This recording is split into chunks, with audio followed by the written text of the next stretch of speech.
Sometimes it is really difficult to advise great politicians, but no matter what, they need advice, they need directions, they need the citizens' opinion, what they want, because they represent you.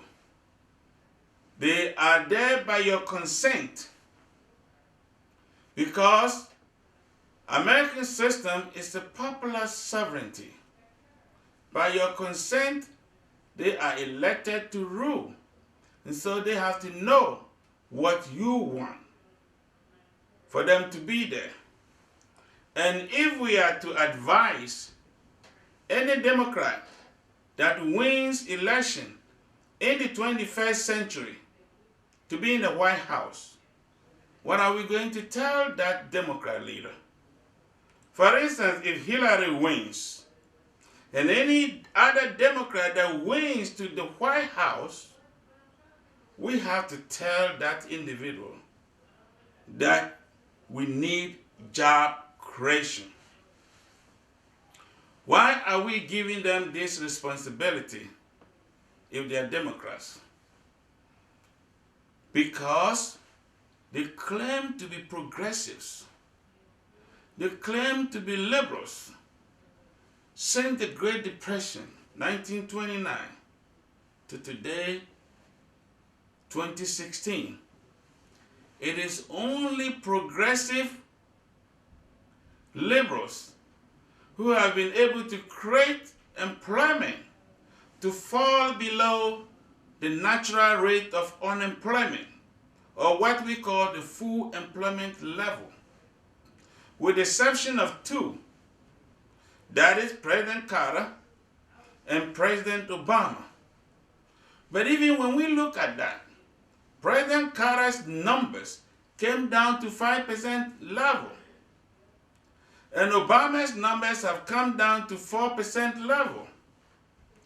If we are to compare that to the other group, who are the Republicans and conservatives, President Carter will have been a great job creator among all the Republican leaders from 1929 to today, 2016.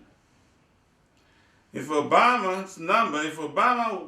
were to be a Republican, if he is a Republican, his job creation numbers will have been the best among the Republican leaders. And Carter will have been very good among the Republican leaders. So they can create jobs to bring unemployment below the full employment level. So we have to tell them to continue to create jobs, because Americans need jobs. So if you're a Democrat and you win the White House, the first thing you got to do is to create jobs, because Americans love working. The next thing also we can tell the Democrats to do is to reduce the debt of this nation, because the debt is increasing to some astronomical numbers. Is the debt real numbers or just imaginary numbers? If they are real numbers, then we have to tell them to reduce our debt. Is there any model for any Democratic leader to follow to reduce the debt of America?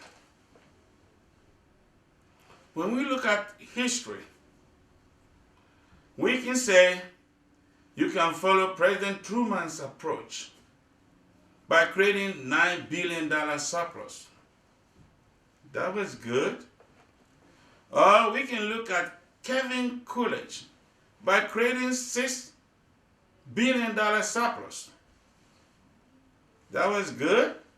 Or we can look at Eisenhower by creating $4 billion surplus. That was excellent. Or we can look at the last days of Woodrow Wilson creating $3 billion surplus. That was excellent. We can also look at Hardin creating $2 billion surplus. Not too bad. And Hoover creating $1 billion surplus. Also is something.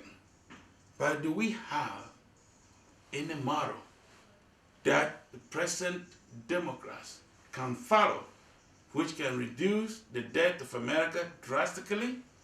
Yes, there is one. And that was Bill Clinton. Bill Clinton and Newt Gingrich did a good job. He raised the revenue base of the government. And Gingrich also reduced the expenditure base of the government. And guess what? The first year of the second term of Clinton, they were able to balance budget. The second year, they created $69 billion. The third year, they created over $120 billion.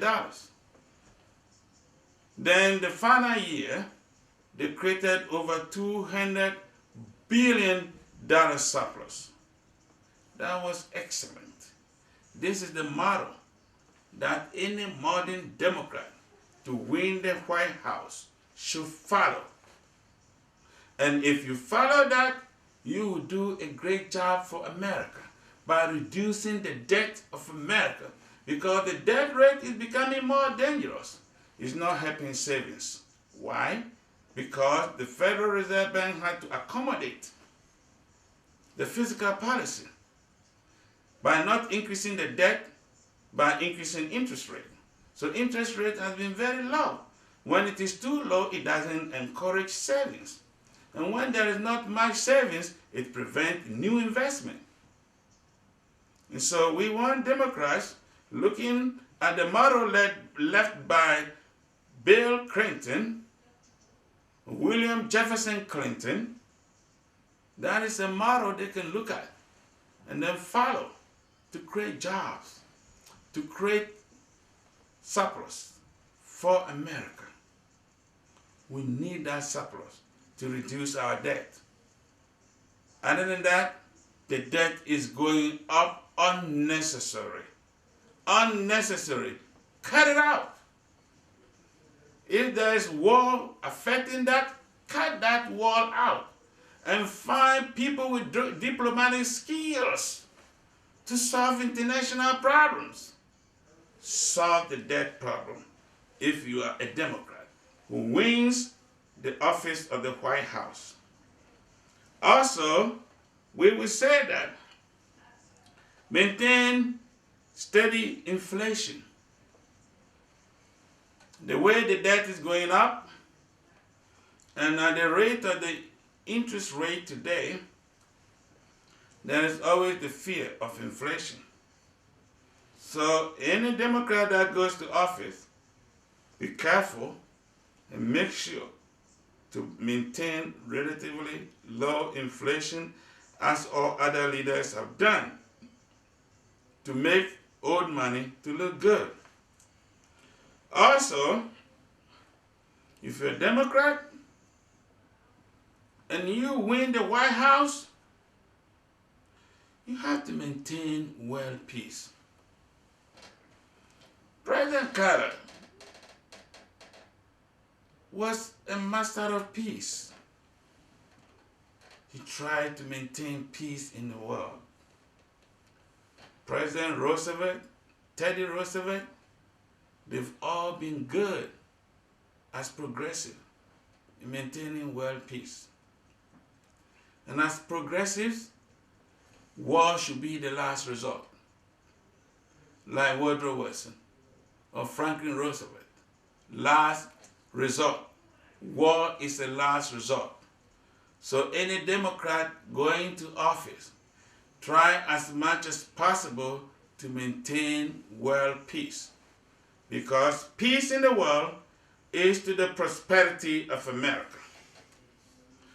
Also, if you win office as a Democrat, you have to take care of the health care. Right now we have health care operating in America called Obamacare, or what they call affordable care. It is not perfect, but it has done a good job. What is left, continue. If rates are going high, deductible going high, prescription drugs going high, it's up to you as a Democrat leader to find ways and means to bring all those numbers down for the benefit of every American. So healthcare is your area. You better do it. If you're a Democrat and you win the White House, it's your duty, because other people don't care about health care. They don't care about everybody's health care. But you care about everybody's health care, then try as much as possible to cut down the cost for everybody in the society. To know that you really mean business to maintain the health of the society. So improve health care. And also, if you win as a Democrat to the White House, you have to ensure that there's justice in America. There should be a good relationship between the police and the general public. The police is the militia. They should have rules in how to control their guns.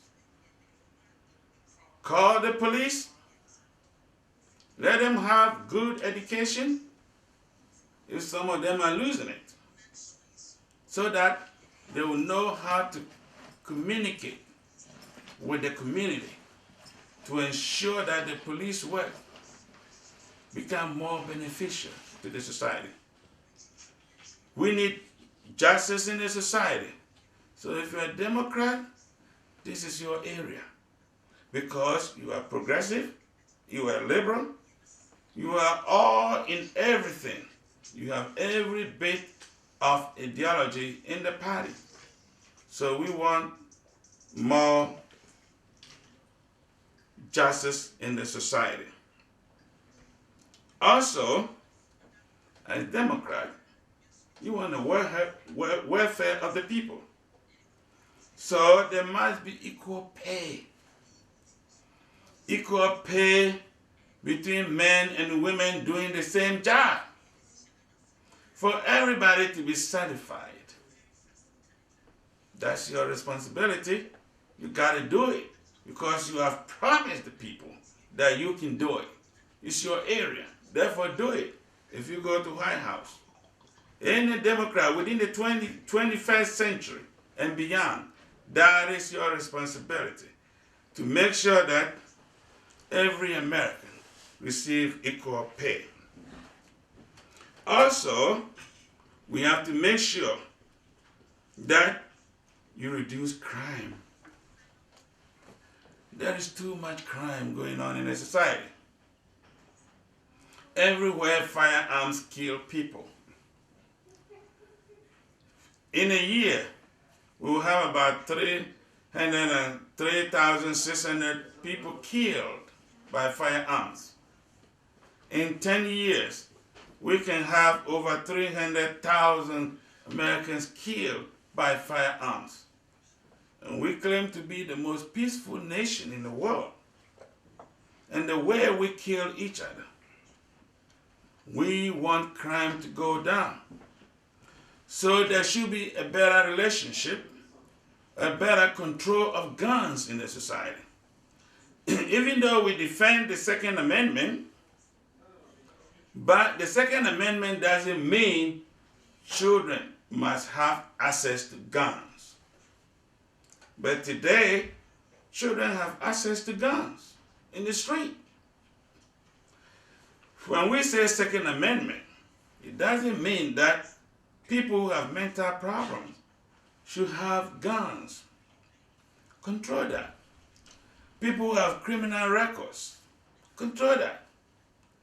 People who are related to some kind of terrorism, control that, so that the guns can go to the rightful people. The innocent people who have guns are not dangerous. They protect themselves with the guns from the bad ones. So if you come to office as a progressive liberal, it's your responsibility to ensure gun control and let the people who deserve to hold guns, who deserve to bear arms, should have the arms that they need. And those who don't need, make sure to prevent it. Children don't need it. They don't have the mind behind the guns. They can fire at any time. And therefore, it's your duty as a Democrat going to the White House to provide America a safe environment and a better environment. If you are also a Democrat who is progressive liberal, we need a better education. You can wear your social science goggles and look through the society and see what is wrong in today's education and solve it. We all know you can do it. Call the general meetings of all educators or education leaders. Call intellectuals and talk about it. Come out with a decision and solve education problem in America. If you are a Democrat winning the White House in the 21st century and beyond. Also, if you are a Democrat and you take the White House, we want you to tackle the immigration issue. Today, nobody wants to care about immigrants. Immigrants are human beings. They contribute a lot to the American economy. They mean a lot to Americans, to the farmers, to other jobs that Americans don't want to do. They are there to do it. Help them so that people don't take advantage of them, so that they can also pay taxes to the federal government. But if they are undocumented, people take advantage of the federal government and pay them peanuts, taking advantage of them and taking advantage of the federal government and not paying taxes to the government. So we have to tackle immigration issue. If you are a Democrat, liberal, progressive, do it. Because Ronald Reagan came from a progressive liberal state as a governor. When he came, he solved the immigration issue and gave people a passage to citizenship. Even though he claimed to be conservative, but he was able to work with progressives. That's why we call Reagan Democrats. He was able to work with both groups of people and able to do the right thing. So today, if people don't care about immigrants, if you are progressive liberal, you have to care because America is a land of immigrants. And immigrants build this society, and therefore give them a chance. And also, if you're progressive, liberal, we will say fix the infrastructure of America. Bridges are deteriorating. Roads are deteriorating everywhere. We need better roads, better infrastructure, better schools. We want you to fix it. We believe that you can do it.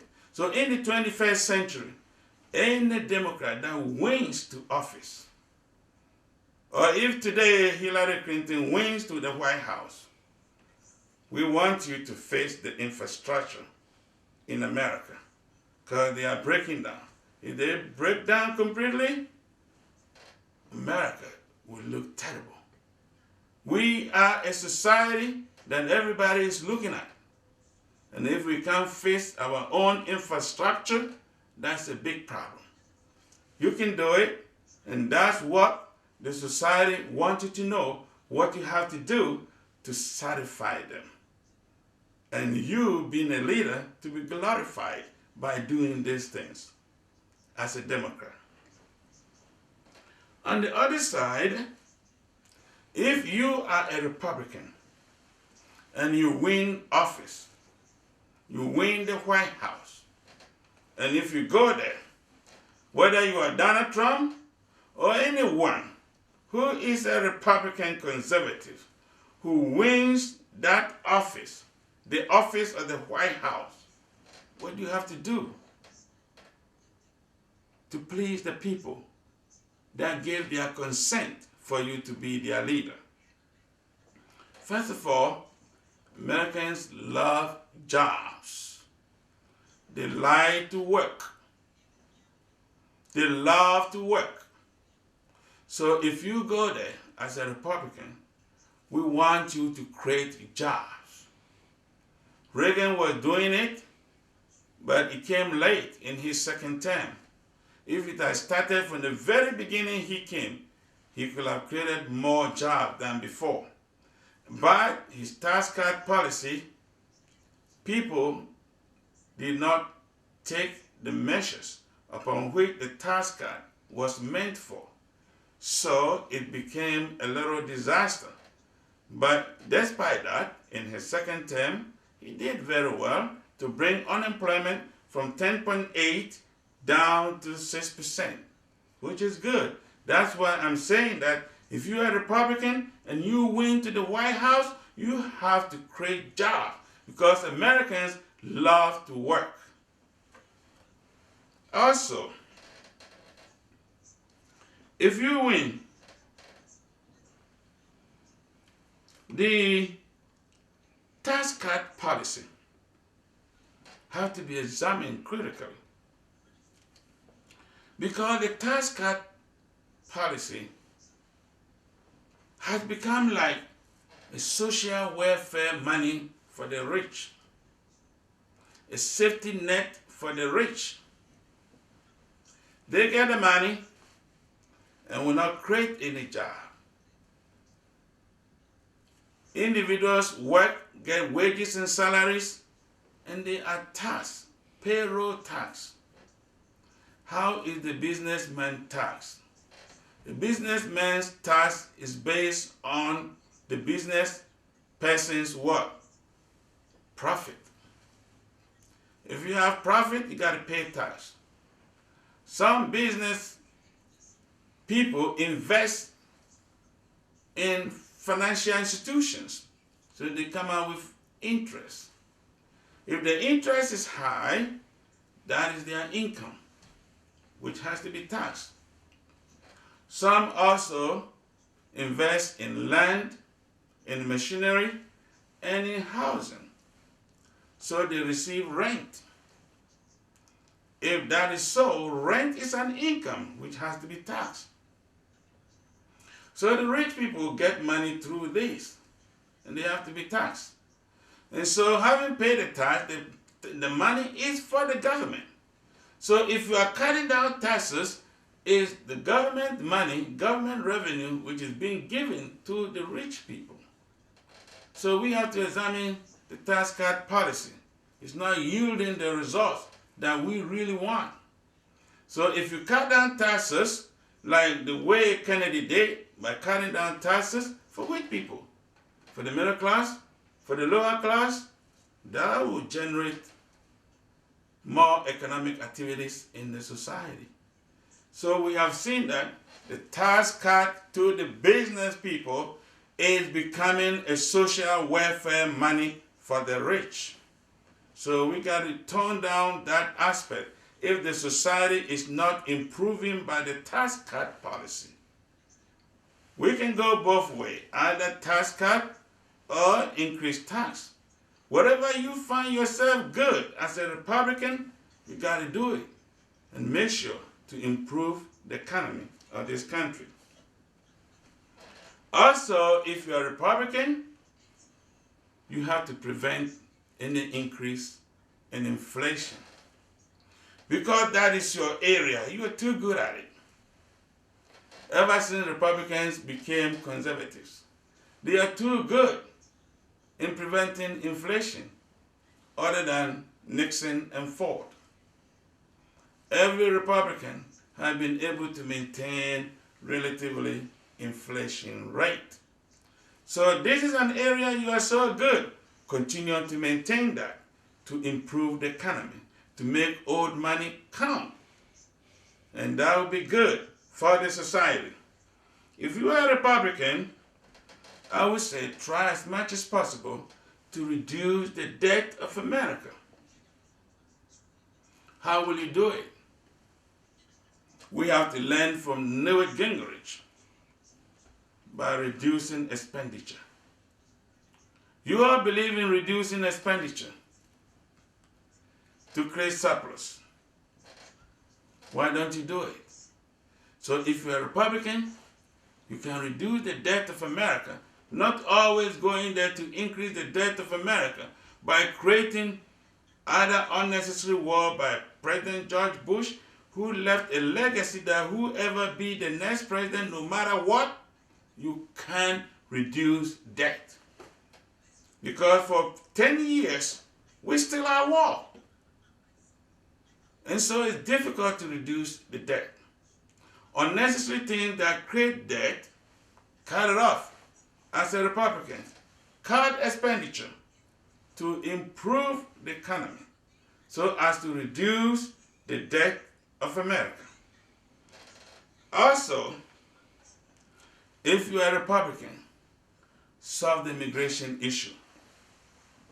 Although we have learned from modern politicians, particularly with Donald Trump, who want to build a wall to solve the immigration issue. Is the wall the only way to solve the immigration issue in America? I don't think so. There are other immigrants who are here that did not come through Mexico. They are here to work. They are here to advance themselves. They are here to taste the American dream. So the immigration issue, learn from Ronald Reagan what he did. If it is good, do it and help some immigrants to maintain status. If not, help others with legitimate papers or help them to be recognized in the society so that they will not be hiding. They will not work and hide and being paid under the table. No. Solve the immigration problem. Ronald Reagan has given us an example, a model to emulate, a model which can guide us to solve the immigration problem. So if you're a Republican, you have a model already. Follow it, and then modify the model in a way that it can suit American society. It should not only be one way, but it could be multiple ways in solving the immigration problem of America. So if you're a Republican and you win the White House, that's your responsibility. Help solve the immigration problem. Not only by building walls, there are other approaches, which is good. Not only by deportation, but there are other ways you can use to help people who are more productive in American society. Also, if you are a Republican, we want you to maintain relative peace in the world. Is there any model for us? Is there any example for any Republican today who may win to the White House? If we don't know, let's look at Kevin Coolidge. For he believed that American prosperity depends on peace at the international level. Ronald Reagan also saw that peace in the world is to help America prosper. With the peace in the world under his time, he moved America to become a hegemon, the only sole superpower in the world. But later people had misused the superpower position. Because as a superpower, we don't use the superpower to go to unnecessary wars, like war in Iraq. That was unnecessary because Iraq had nothing to do with 9/11. With the 9/11 issue, we could have charged Saudi Arabia to contribute something to help 9/11 victims. Like he did in the Lockerbie incident, we pushed Gaddafi to pay for the Lockerbie incident. And so instead of going through the proper channel, we use Iraq as a scapegoat. And it has destroyed the peace of the world. And now sometimes some people are trying to blame the Democrats. It is this unnecessary approach of using the hegemon that brought all these problems. And so if you are conservative, learn from Ronald Reagan, because he said peace is not absence of conflict. It is the way conflict is managed by peaceful means. That's Ronald Reagan. And if Ronald Reagan is the hero of the Republican conservatives since 1912, then we have to emulate his example. If you are a Republican and you win the White House, what again can you do for Americans to be pleased with your leadership? Unemployment. Reduce it. Bring unemployment down. Right? And then make sure the world is at peace. Look, sometimes we depend on our emotions to move Americans into war. During Ronald Reagan's time, 300 Americans were killed in Lebanon. Nobody pushed him to war. Nobody could push Reagan. He was a man of himself. He was shrewd. He has given us all this model. Let us follow for the prosperity of America.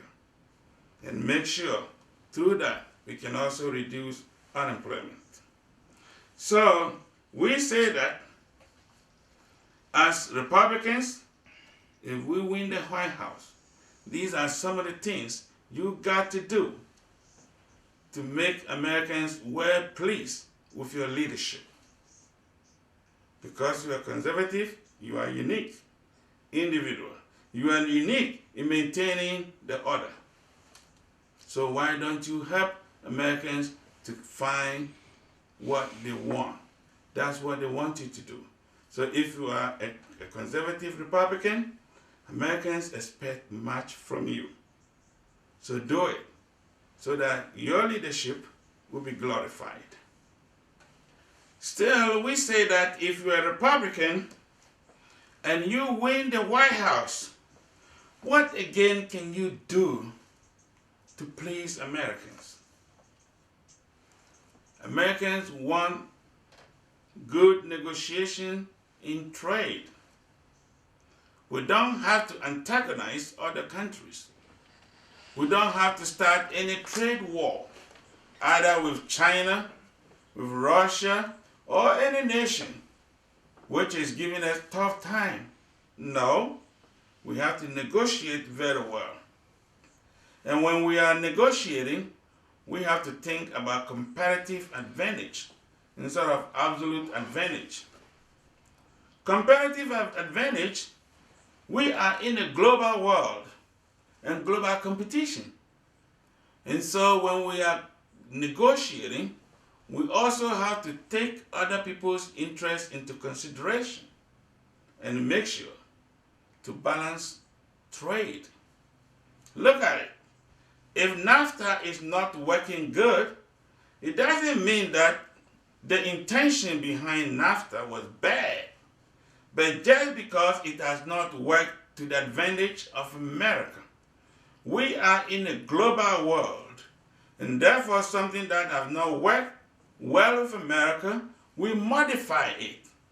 We go into new negotiations and then modify the part which has not worked for Americans. So we need good trade relationship with other countries.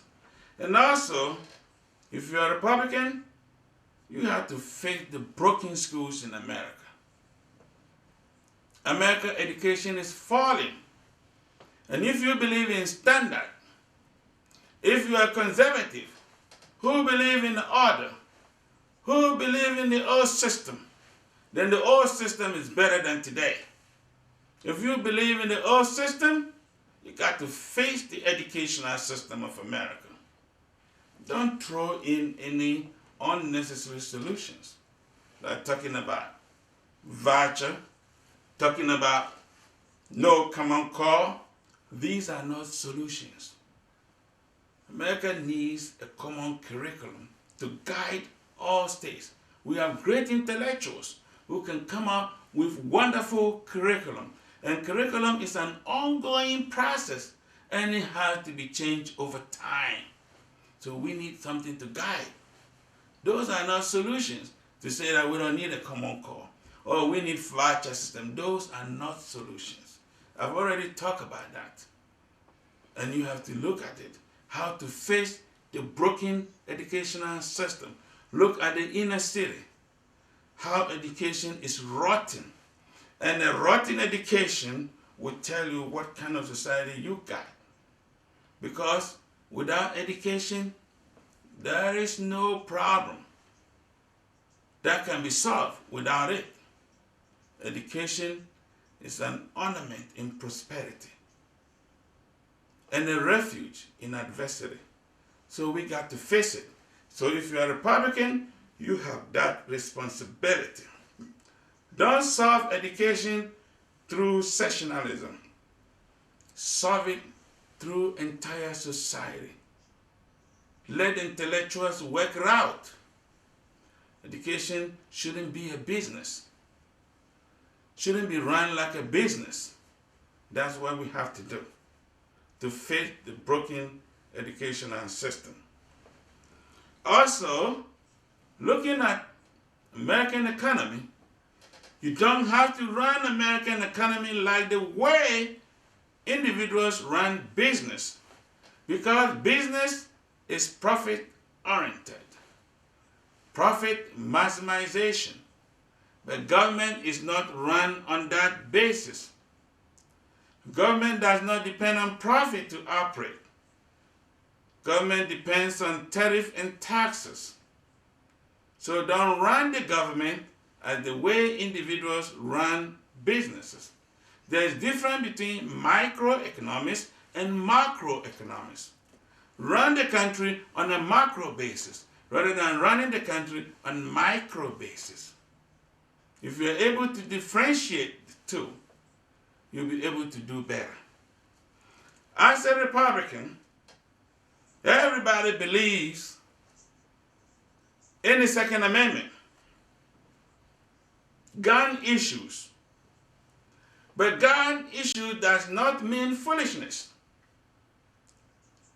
Gun issues is something to be taken serious. There is a word in the Second Amendment, well-regulated militia, which means when the militia have guns, they have a mind behind the guns, and they don't use it anyhow. As a result, because everyone has the right to bear arms, they should also have a mind behind it. People who don't have mind behind the usage of guns must be controlled. Children from ages of 8 to 20 must be controlled. They don't have to have access to guns. But today's world, the youth have guns.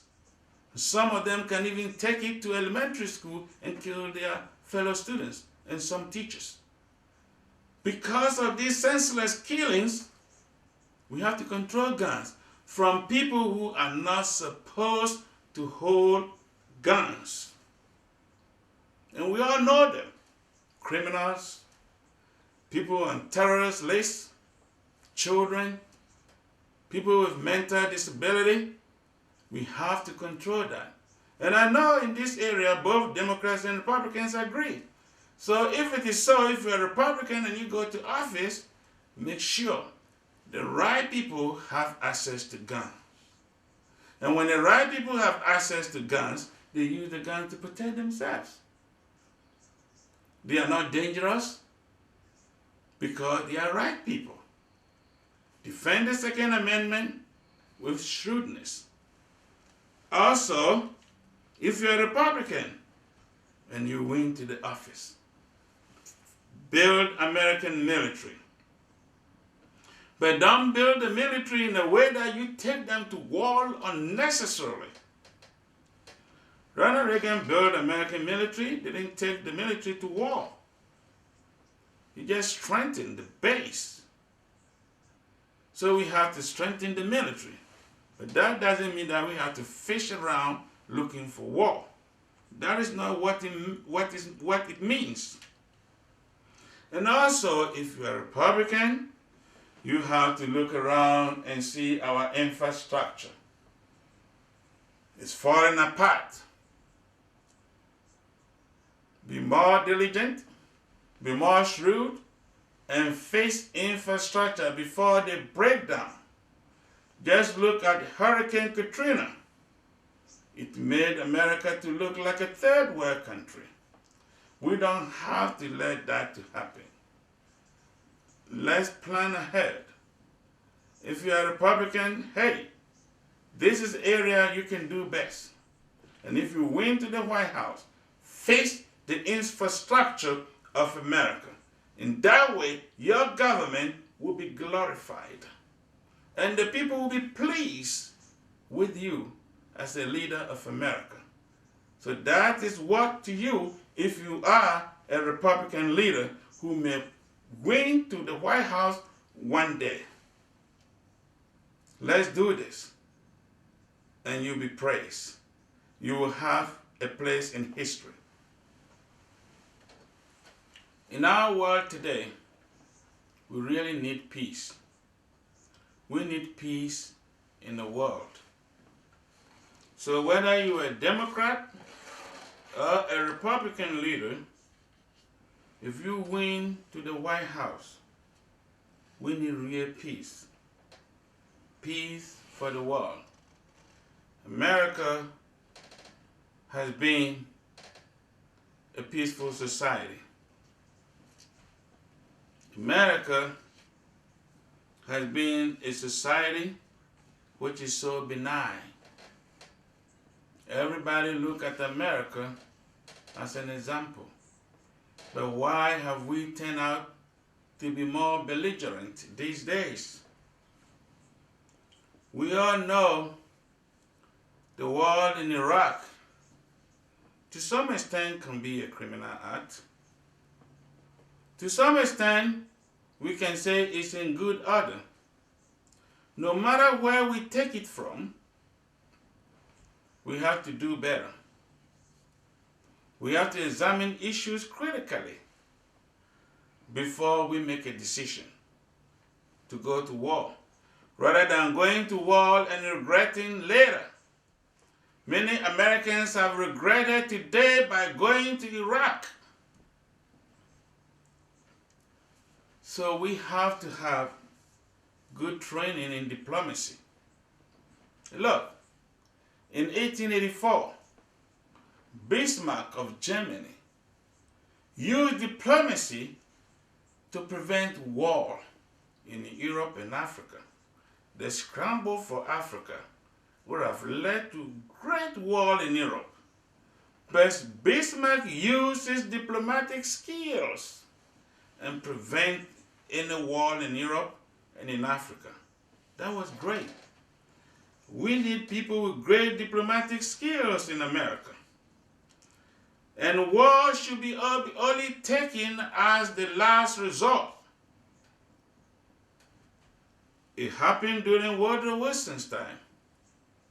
He did not enter the First World War immediately as the war broke out. He waited and waited and waited until situations got out of hand that American entering the war was justifiable. Also, we look at Franklin Roosevelt. The Second World War broke out in 1939. He didn't even know which side to support. He waited and waited and waited until Pearl Harbor was bombed by Japan. And if America was going to fight Japan, then by alliance system, anywhere Japan support, America will fight. That's why America went to war against Germany, because Japan was a friend or was in alliance with Germany. So the war was used as a last resort.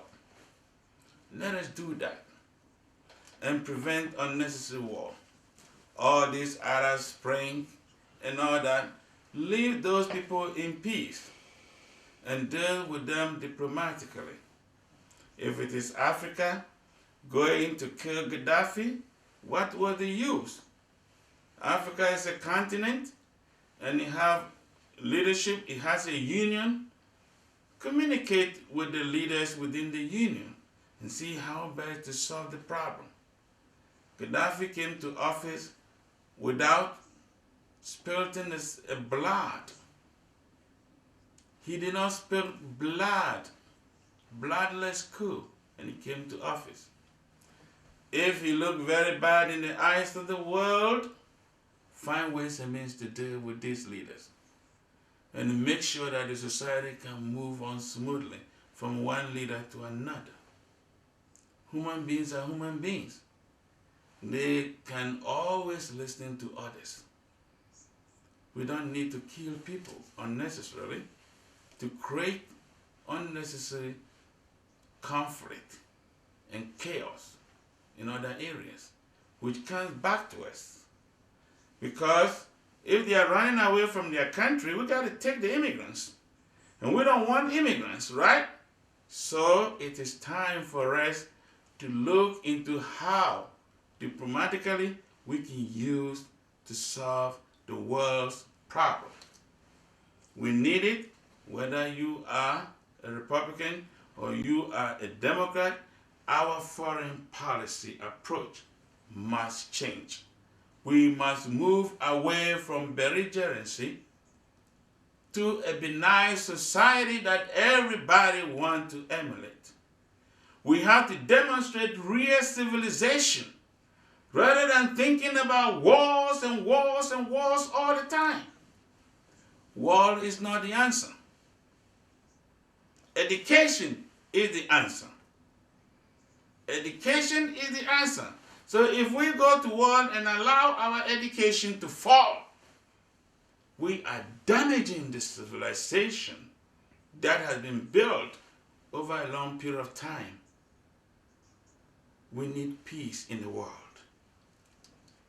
And therefore, all Democrats and Republicans alike should come together and think at intellectual level how to solve problems. We can transfer our democracy into the United Nations and let the United Nations solve smaller problems. These little countries, we don't have to fight them. Let the United Nations solve those problems. We have organizations. Let NATO solve that problem. War is always not the answer. We are in a civilized world. We have to demonstrate that we are civilized. And if we are civilized, refrain from unnecessary wars, and then lay down conditions for high diplomacy to ensure peace in the world. And that's why America will prosper. And that's why other countries will prosper. Let us avoid unnecessary competition for nothing. Help other economies to grow. And if other economies are growing, we are at advantage. We want world peace. So let us do better at the international level. Access will not be a problem if we cease fire. Use diplomacy and bring them together. They are fighting. When will the war stop? It will not. Unless we communicate with them. In Afghanistan, without Taliban, there will be no peace. They are piece of the problem. They are part of the problem and the solution. You can't leave them out. You can't wipe them out. You can't annihilate a group. Annihilation is a complete evil. Bring them to round table and let them establish peace. In Iraq, let them establish peace. In Syria, establish peace. We have to team up with any power that wants to establish peace. We want it. Please. Our leaders think and be shrewd in solving the world's problem. Prove to the world how benign United States is.